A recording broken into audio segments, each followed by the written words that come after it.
Hey guys, so I realized that I haven't uploaded a video in a couple of weeks, and that brings me to today's video. So get yourself a nice hot cup of tea, or cold because it's a heat wave.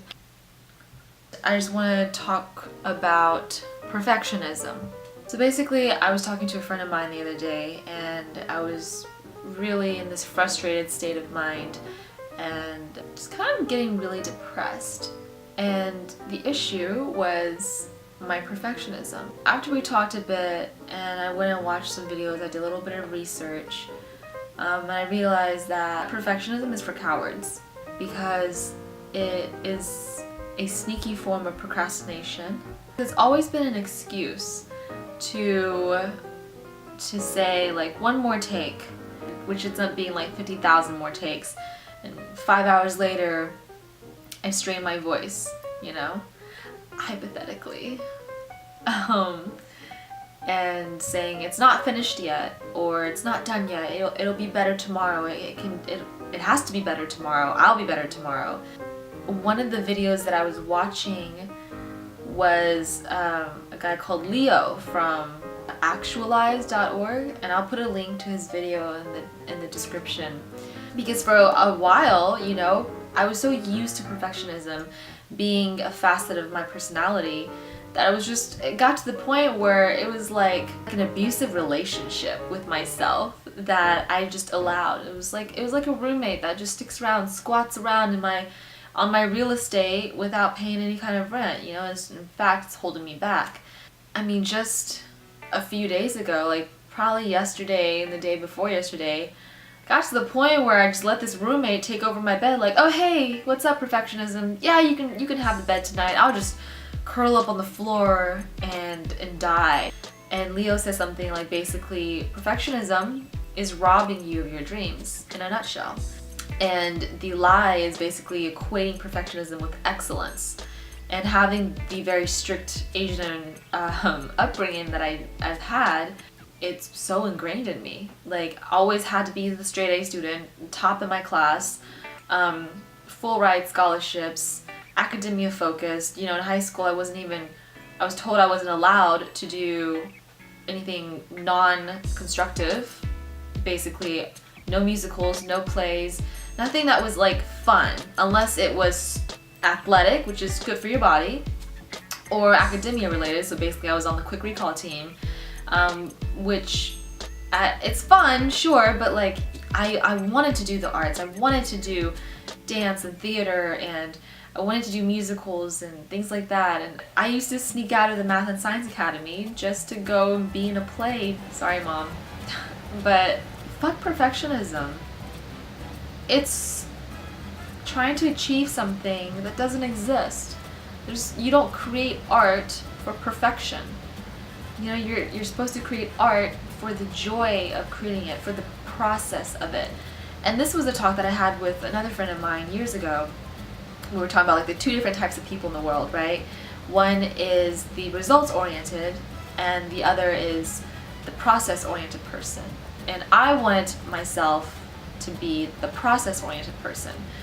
And for a while I thought I was doing really good at it, but I mean, very recently just got to the point where it was just all about the numbers, all about the results, all about being too attached to the results instead of just letting go. Like, just give it your all and let go of the results. I'll never write the perfect song because there's always going to be somebody that doesn't like it. I'll never write the perfect book or article or whatever, and that's okay, you know. But I've gotten so used to being straight A's, to getting 100s. I had to have the 100. I had to have the A+, or I just felt like I wasn't maximizing myself. And that's another thing that Leo was talking about from actualize.org, is the two types of people, right? You're either a maximizer or a satisfier. And his example was, if you're a maximizer, you basically have to milk the hell out of everything, right? And then if you're a satisfier, you're content, you accept. I realized that I'm a complete maximizer. Sometimes I'll get to the point where I have to maximize every single minute of the day. So if I'm not doing something productive every single minute of the day, or creating something, or basically that mentality of it has to be constructive. And to be hypercritical all the time is exhausting. You know, I want to be happy. Everybody just wants to be happy, right? And yet to be hypercritical all the time, that's not being happy. That's like the complete opposite, because you're constantly criticizing externally and internally, and you're holding things and situations and people to this fantasy standard. Fuck this, man. Like, fuck perfectionism. I'm not saying put out shitty content, but you are the maximum of what you can be in this present moment. I'm sure you always get better and better and better and better, but better isn't perfect. Done is better than perfect. You want to let the artist do their thing, play in the garden of childish delights, and create and create and create, and have fun with it, and then let the critic be separate from that. But what was happening was, as I was in this garden creating things, my critic would come in there, just like barge in the garden, kick down the doors, and start weeding everything and stomping on the flowers. Everything would just be destroyed before anything could have ever bloomed. And in the end, I just was really frustrated. Obviously, you're the hardest on yourself. I know I am, for a fact, to a fault. Me personally, I've gotten so attached to the perfection that's depicted in social media, in all media, that it's really hard to remember sometimes what it's like to be human, what it's like to watch the process of it all, the missteps, you know, the bruises and all the failures that it takes to get up to that Instagram photo, that Oscar, that Grammy, or whatever it is, you know?